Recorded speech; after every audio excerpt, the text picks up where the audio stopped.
Sin consenso en torno a la elección del nuevo presidente de la Corte Nacional de Justicia, el Pleno de este organismo deberá resolver o debería resolver la prórroga en funciones del actual presidente Iván Saquicela. Ante la falta de acuerdos, la sesión fue clausurada y si no hay resolución, el Pleno podría quedar en acefalía. Doctora Camacho, ¿se llegó a algún consenso?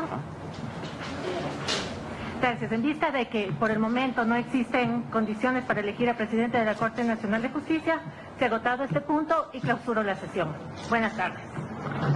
Esta no fue sino la confirmación de que en la Corte Nacional de Justicia la pugna por la presidencia era irreconciliable. En estas condiciones y sin la elección de un presidente, varios de los jueces creen que el camino es la prórroga en funciones de Iván Saquicela. Lo procedente por esa acción manifiesta es que el presidente de la Corte Nacional de Justicia se mantenga prorrogado en sus funciones para inclusive conservar la estabilidad. Se ampara en este pronunciamiento de la Procuraduría General del Estado que ante la consulta de Iván Saquicela reconoce que podrá desempeñar funciones prorrogadas hasta ser legalmente reemplazado, a fin de garantizar la representación institucional correspondiente. Y tal como reza el texto del Procurador General del Estado, implica que Saquicela se mantendrá en funciones sin que medie una decisión del Pleno. Para la ex candidata Daniela Camacho, este revés le deja con pocas palabras y visiblemente resignada, aunque deja en manos de sus colegas la decisión. El Pleno decidirá. Gracias. Si hasta el 5 de febrero no se ha instalado la sesión y no se ha elegido, no se ha votado nuevamente, ¿el 5 usted se prorroga en funciones automáticamente? Eso es lo que dispone la ley. No necesita de una votación. No necesito de una votación, es del imperio del derecho. Por el contrario, hay que estar claros. En el derecho se hace lo que dispone la ley. Y bajo el mismo pronunciamiento de la Procuraduría General del Estado podrían quedarse en funciones prorrogadas los 4 jueces cuyas funciones terminan el viernes, con Iván Saquicela a la cabeza.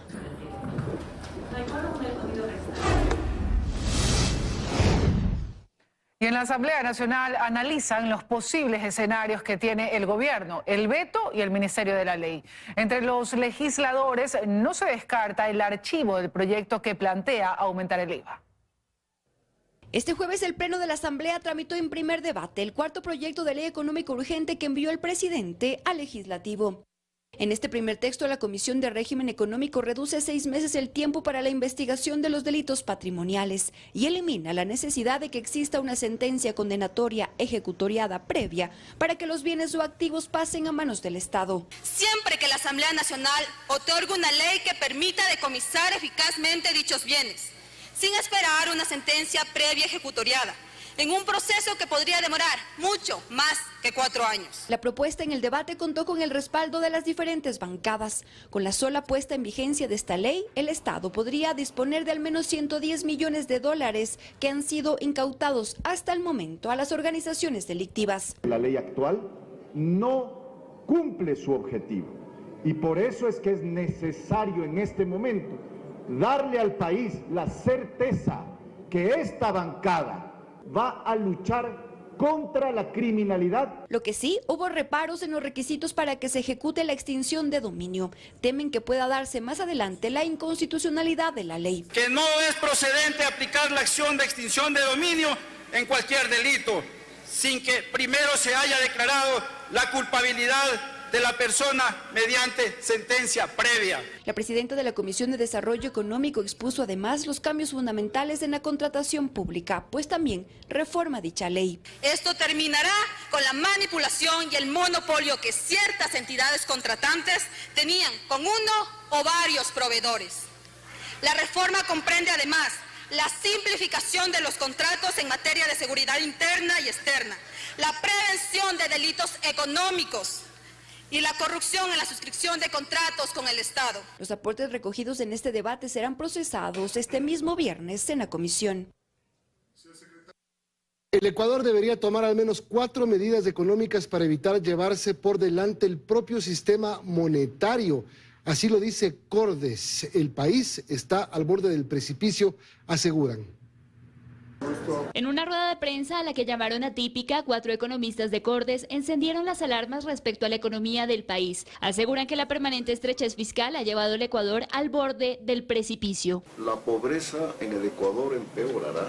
Quienes tienen trabajo podrán perderlo. la clase media disminuirá sus niveles de vida y los sectores populares resultarán muy afectados. Evitar dicha crisis se podría dar a través de 4 caminos: que la Asamblea Nacional apruebe el aumento de la tasa del IVA del 12 al 15%, lo cual se debe complementar con una reducción significativa o eliminación del subsidio a los combustibles. Además, recortar el gasto en empresas públicas, IES y a su propio presupuesto. Finalmente, preparar una reforma integral a la seguridad social. Nos parece a nosotros que estamos en un barco que se hunde. Entonces no conviene hacer transacciones mezquinas, pequeñas. No es que el Estado va a necesitar un IVA del 15% por un año, por 2 años o por 3. No, va a necesitarlo para siempre. Debe acompañarse de medidas compensatorias para evitar un impacto en los hogares pobres. Caso contrario, apuntan que no solo se afectará a la economía, sino a la seguridad, a la salud y la educación, pues el Estado carecerá de recursos para cancelar sus obligaciones. La peor cosa que le puede ocurrir al Ecuador es que estos enemigos violentos a los cuales estamos enfrentando sepan que enfrentan a un Estado quebrado, que no va a poder sostener la lucha. De ahí que hacen un llamado tanto a la Asamblea Nacional, a los partidos políticos, a los empresarios e incluso al movimiento indígena, pues este momento requiere de unidad nacional.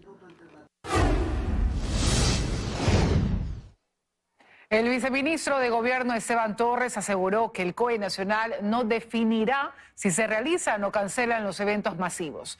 La decisión dependerá de cada municipio. Escuchemos. ¿Cuál va a ser la resolución final? No va a existir un COE nacional. Lo que tendrá que hacerse es evento por evento, tendrá que tramitarse dentro de las provincias, dentro de los cantones, y salvo los eventos ya muy grandes que tengan que tener algún otro tipo de resolución nacional, pero así se va a manejar, con los riesgos que existan en cada localidad y con los permisos que tengan que ser otorgados en cada localidad. La cárcel de varones de Esmeraldas ha retomado el control gracias a las Fuerzas Armadas, que se encuentran permanentemente dentro de este centro carcelario, donde se encuentran más de 1000 privados de la libertad.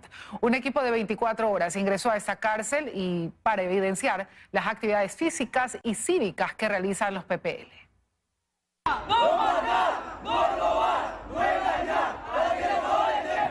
No son militares, de hecho son presos. Y es así como todos los días los reclusos del Centro de Rehabilitación Social de Varones inician sus actividades.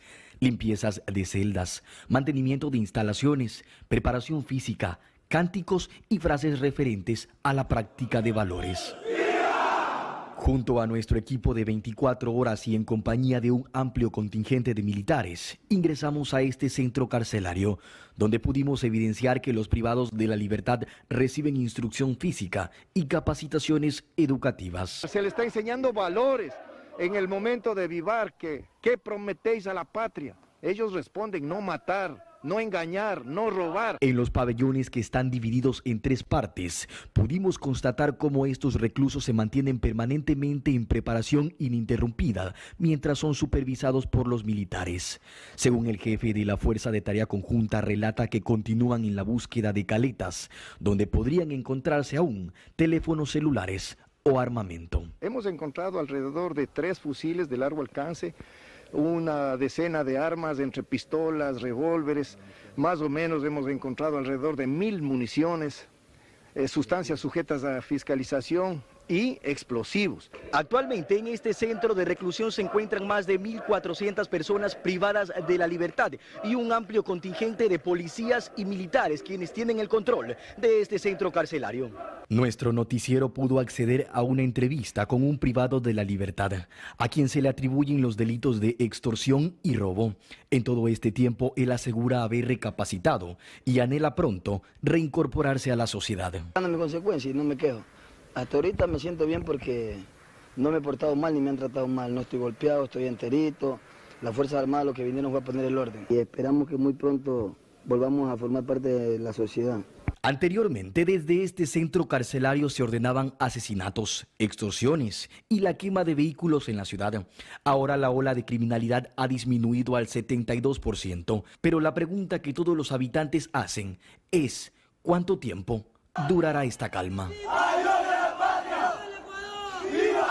Centros penitenciarios de Machala, Cotopaxi y Puerto Viejo fueron intervenidos por las Fuerzas Armadas y la Policía Nacional. Se han decomisado armas, teléfonos celulares, dinero en efectivo y droga.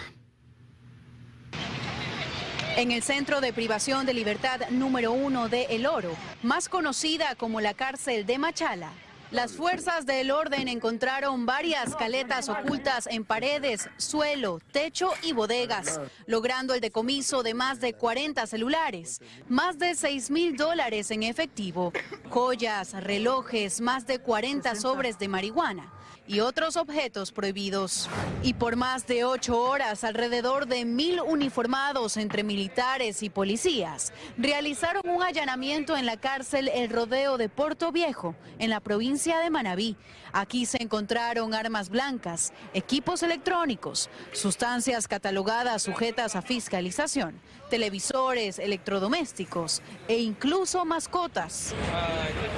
En el Centro de Privación de Libertad número 1 de Tungurahua se encontraron armas blancas, terminales móviles y sustancias catalogadas sujetas a fiscalización. En el Centro de Privación de Libertad número 1 de Cotopaxi, este 31 de enero también se decomisaron armas, municiones y otros objetos prohibidos. Entre estos, 2 fusiles, más de 3.000 municiones, una computadora, 21 celulares, 2 tablets, 3 Infocus y 21 Nintendo Switch. El gobierno redistribuirá a los presos en las cárceles para retomar el control. Actualmente las Fuerzas Armadas controlan 16 prisiones de las 35 que hay en el país. Más de 63.000 operativos se ejecutaron en el país durante estas 3 semanas de estado de excepción. Además, este jueves se realizaron varios allanamientos en Guayaquil. En uno de ellos se encontraron más de 40 explosivos en una vivienda. 40 tacos de pentolita y un explosivo listo para detonar. Es lo que se halló en una vivienda del suburbio de Guayaquil la tarde de este jueves. El operativo estuvo a cargo de la Policía Nacional. Esta cantidad de pentolita podría ser utilizado prácticamente para destruir todo un cuartel. El propietario de esta material explosiva sería un ex reo que ha salido hace pocos días de la penitenciaría. Estamos ubicando para ver y romper la hipótesis de que se iba a utilizar en contra de unidades policiales. Estos explosivos contaban con encendido eléctrico. Entre los indicios también se encontró un detonador tipo celular. Este es el momento exacto en el que más de 25 miembros de la Policía Nacional realizaron allanamientos en la cooperativa Juan Montalvo en Guayaquil. En estas viviendas habitaban miembros de la organización terrorista Los Tiguerones, quienes extorsionaban a los comerciantes de sectores aledaños. La madrugada de este jueves, los terroristas colocaron un explosivo en este taller mecánico de Colinas de la Alborada, norte de la ciudad. Esto en represalia por no recibir los más de $1.000 en efectivo que fueron solicitados a las víctimas. Este operativo dejó 13 detenidos. Uno de ellos tiene antecedentes penales desde el 2007 por robo y extorsión. Acotar que estas personas se encontraban con camisetas las cuales iban a asistir a las marchas que se están ocasionando por los presos privados de la libertad. En lo que va del estado de excepción a nivel nacional se han ejecutado más de 63.000 operativos. Existen 5.197 detenidos, de los cuales 237 son procesados por terrorismo. Se han abatido a 6 terroristas y más de 1.700 armas de fuego y alrededor de 9.700 explosivos han sido incautados. En Guayaquil fue detenido el colombiano Henry Loaiza, alias el Alacrán, considerado por la policía ecuatoriana y colombiana y la DEA como un objetivo de alto valor. El comandante de la policía, César Zapata, a través de su cuenta de X, dio a conocer sobre esta detención. El Alacrán es líder del cartel del norte del Valle de Colombia. Además, ha sido vinculado con grupos armados en ese país y grupos terroristas en el Ecuador. Este noticiero conoció de manera extraoficial que alias Alacrán se extraditado a Estados Unidos.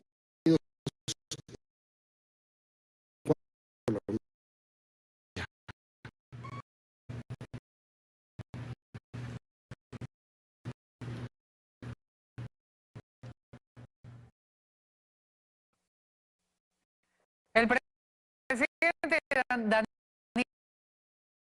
mantuvo un encuentro con los alcaldes de las ciudades europeas de Amberes, Rotterdam y Hamburgo.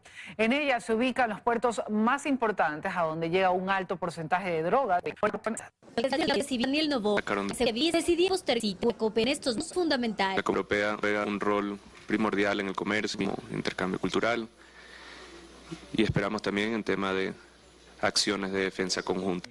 Hemos visto cómo su presidente ha reaccionado y luchado contra la criminalidad.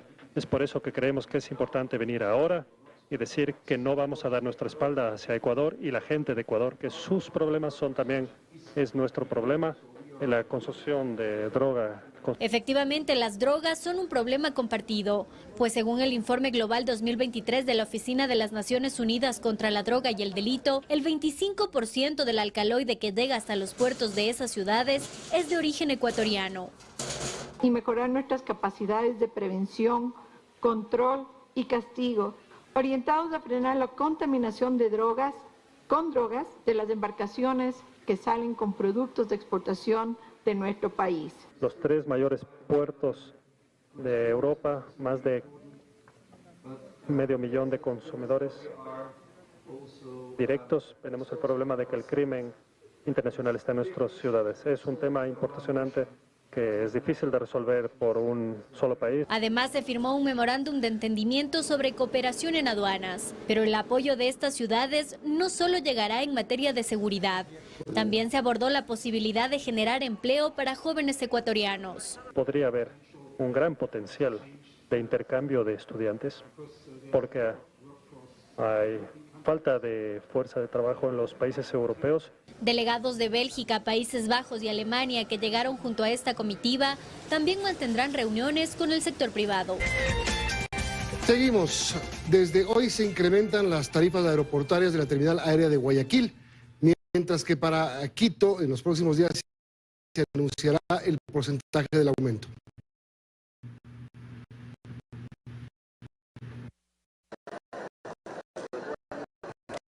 El incremento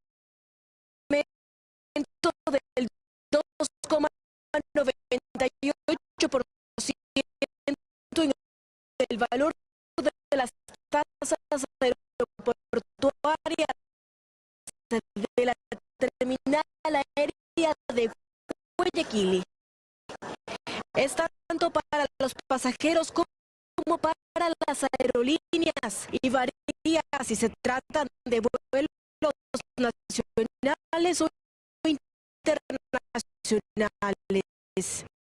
Estas tasas las cobra la aerolínea en cada uno de los boletos y así es como quedarían las tarifas para este 2024. Si un ciudadano realiza un viaje al exterior desde el aeropuerto José Joaquín de Olmedo de Guayaquil, deberá pagar una tasa por salida de $32.97 y más seguridad de $6.03. En 2003 el valor $38.00. Para los pasajeros con destinos nacionales, la tasa por salida del aeropuerto de Guayaquil es de $11.55 y la tasa de seguridad es de $6.23. Es decir, el ciudadano tendrá que pagar un total de más de $17. Este ajuste tiene que ver y está relacionado con el índice de precios al consumidor y con la inflación del país. En el caso del aeropuerto de Quito, las tasas algunas horas de y ahí nos estamos pagando eso.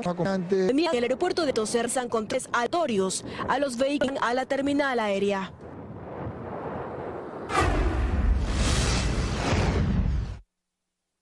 Advierten repuntes de violencia en los albergues para inmigrantes de Nueva York, donde se conocen casos de muerte por apuñalamientos. Alcibiades Onofre con la información desde la Gran Manzana. Hola, Alcibiades. Buenas noches. Cuando los inmigrantes nos dieron sus testimonios, lo hicieron con mucho temor porque han visto de todo en estos albergues. Refieren que incluso estarían infiltrados entre los solicitantes de asilo, organizaciones criminales conocidas de Sudamérica. Aquí tenemos enseguida el siguiente informe.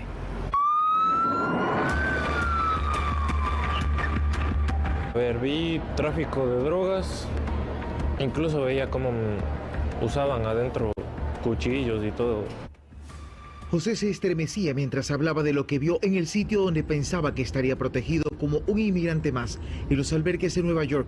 Había un señor que, ¿cómo le digo? Manejaba una banda ahí. Todos trabajaban para él. Veía cómo ingresaba con dinero. Mostraba imágenes de su celular sobre cómo era por dentro. Dice que allí su sueño americano se convirtió en una pesadilla. No tenía dónde más ir. Él se refiere al albergue ubicado en la isla de Randall, entre Manhattan y Queens. También tenía muchas cosas, muchas maletas. José dice que esa es la mercadería que cuadrillas de delincuentes infiltrados entre los solicitantes de asilo roban de las tiendas de lujo de la ciudad. Este sería el centro de acopio. Que eso a medianoche, no es peligroso para salir a orinar. Ahí literalmente es como una cárcel, pero en plena libertad, ¿sí me entiendes? El caso de este joven de 19 años es uno de tantos, y su relato lo sustenta esta pareja de venezolanos que huyeron de ese sitio al que llaman el matadero de Nueva York. Pero como es mucha multitud de gente, no lo pueden controlar. Entonces, los baños súper asquerosos, fuman droga ahí dentro de los baños. Y los de seguridad es como si nada. Recientemente, grupos violentos venezolanos que allí se hospedan gratis, en pandilla, asesinaron a su propio compatriota, propinándole varias puñaladas tras una discusión. Empezaremos a utilizar detectores de metales al ingreso de los albergues y también cámaras de videovigilancia.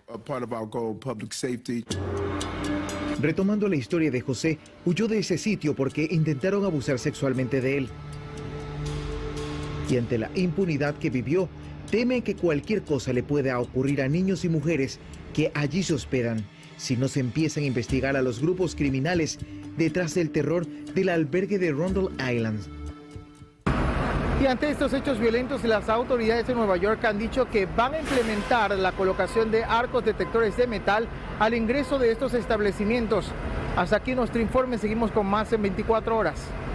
Buenas noches, gracias.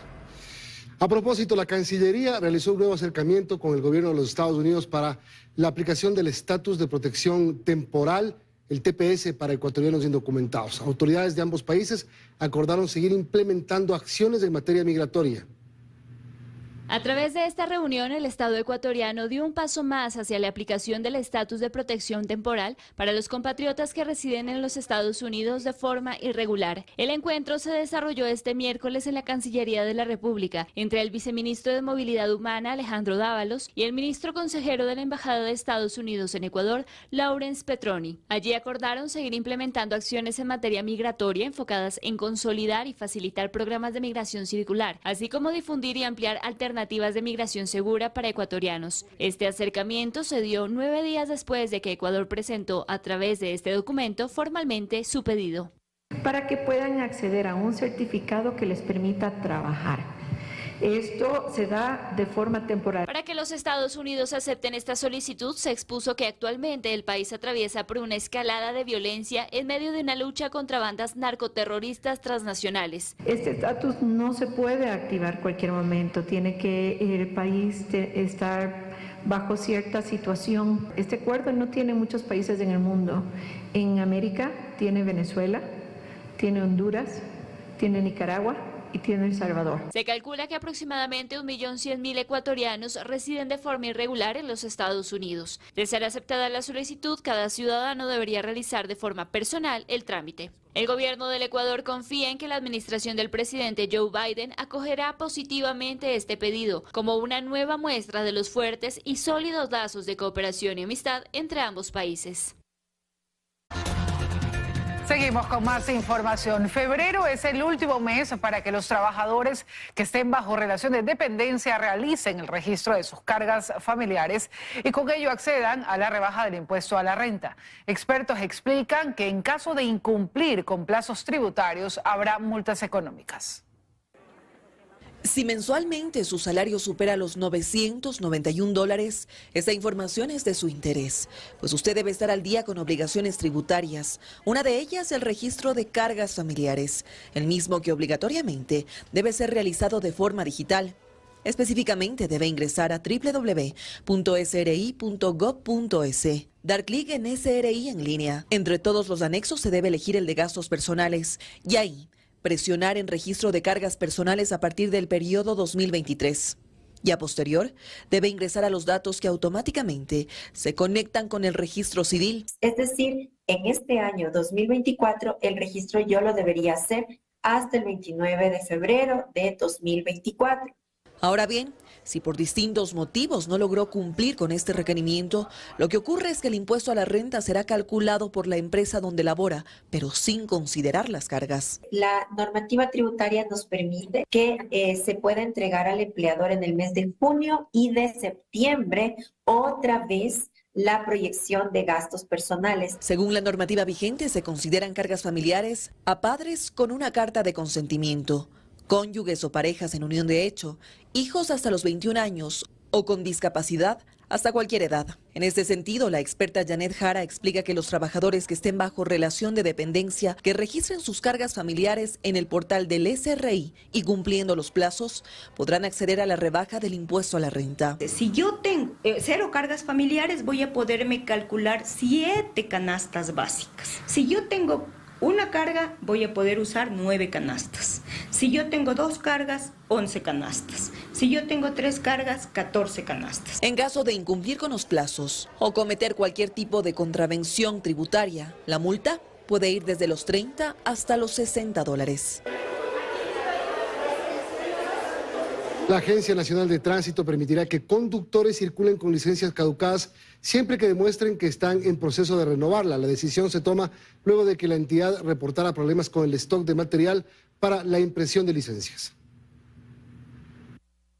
A través de este comunicado, la Agencia Nacional de Tránsito daba la noticia. A partir del 1 de febrero hasta el 31 de diciembre en todo el país, los conductores podrán circular con licencias caducadas.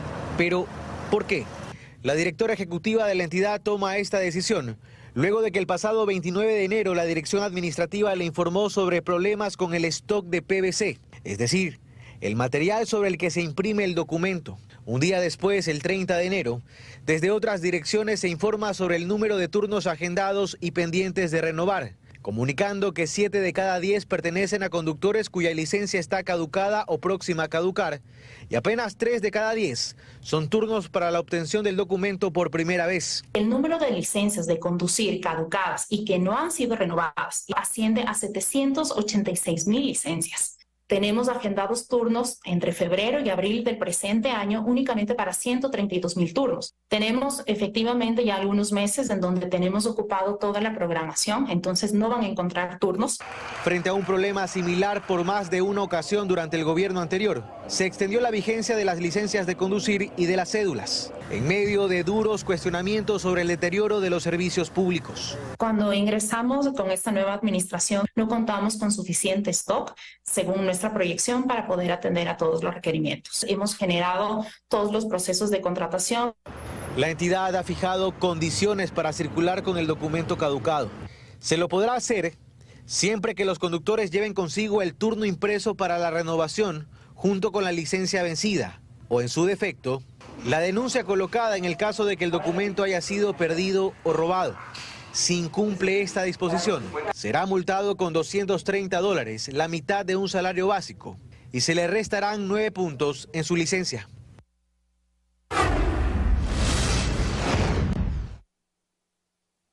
Con más de 40 años de historia, la revista Diner se convirtió en la publicación cultural más antigua del país y la segunda más antigua en Latinoamérica.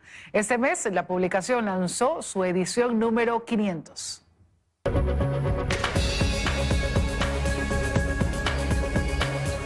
Ingresar a estos pasillos y contemplar cada una de estas portadas es adentrarse en un viaje en el tiempo, exactamente desde octubre de 1979 hasta la actualidad.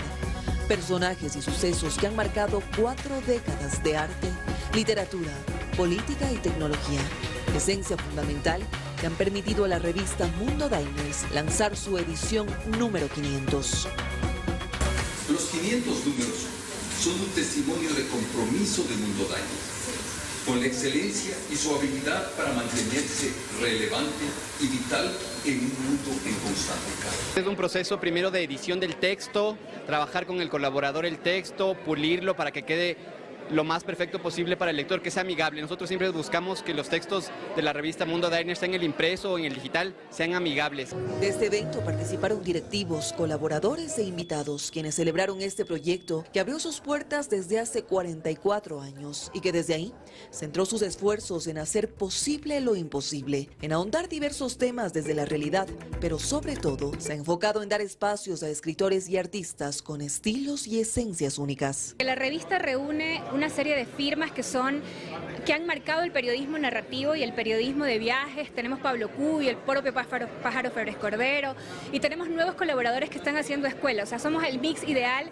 entre la experiencia y la juventud de las nuevas ideas. A lo largo de la historia y de décadas de existencia, la revista Mundo Diners, además de logros, ha tenido cambios de forma.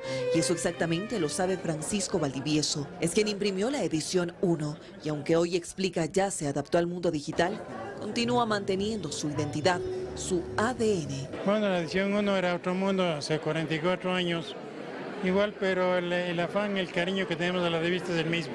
La revista se inició hace 40 años, ¿no? Pero somos prácticamente los mismos directores y la revista sigue saliendo.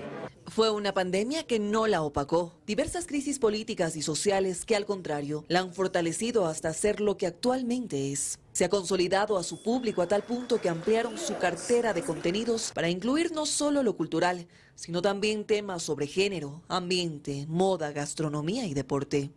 Que tengamos fe para no editar 500 números, sino para editar los que sean necesarios para estar orgullosos de una sociedad que nos dio todo y a la que le damos tan poco. Y sí, los retos aún son extensos. Esta vez Revista Mundo Diners lanzó la edición número 500 y aspiran llegar a la 1000, pero siempre desde lo crítico, desde el análisis, pero sobre todo